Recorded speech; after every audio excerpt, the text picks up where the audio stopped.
선관위 채용 비리 의혹은 커져만 가는데 권익위 조사와 감사원 감사는 그럼 어떻게 진행이 된다는 걸까요? 사회정책부 박유영 기자와 한 걸음 더 들어가 보겠습니다.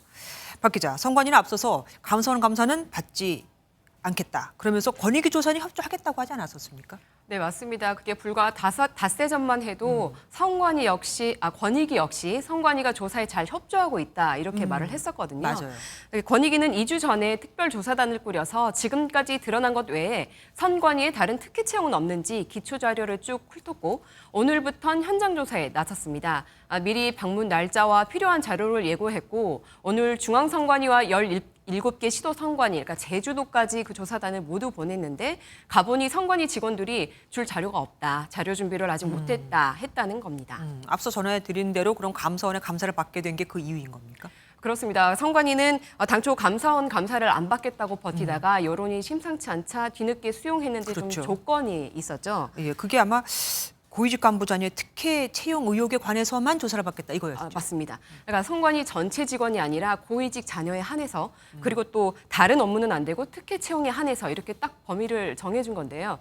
사실 의혹이나 잘못이 있어서 조사를 좀 받는 쪽이 조사의 주체를 선택하고 또 범위를 정하는 모습이 굉장히 이례적이잖아요. 그렇죠. 권익위가 전에 없이 강경하게 선관위를 비판한 것도 이런 이유입니다. 헌법적 가치를 오로지 조직의 부패와 무능을 숨기고 구성원의 불법적 이익을 위한 방패로 삼고 있다는. 선관위가 뒤늦게 조건부 감사를 수용하고 또 그걸 이유로 권익위 조사를 또 동시에 받는 건 못하겠다 하는 건데 권익위는 이게 맞냐 그런 의문을 계속 던지는 겁니다.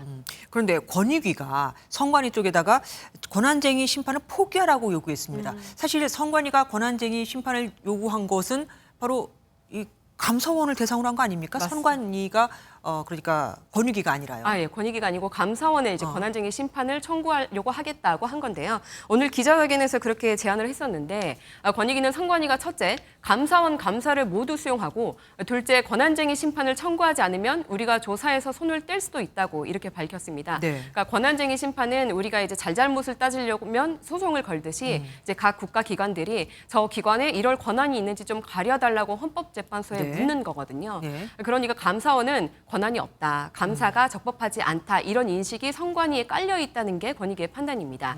그러니까 권익위의 말은 그렇게 시간 끌게 하지 말고 권익위가 됐든 감사원이 됐든 선관위는 반드시 조사를 받아달라 이런 취지고요. 네. 선관위 역시 두 기관의 감사와 조사 범위가 좀 중복되니까 조율해달라고 한 거지 거부한 게 아니라는 게 공식 입장이긴 하거든요. 예. 이렇게 각 기관들이 움직이고 있고 또 공분이 워낙 큰 만큼 특혜 채용 조사는 어떻게든 이루어지긴 할 텐데 초반부터 난항에 휩싸인 모양새입니다.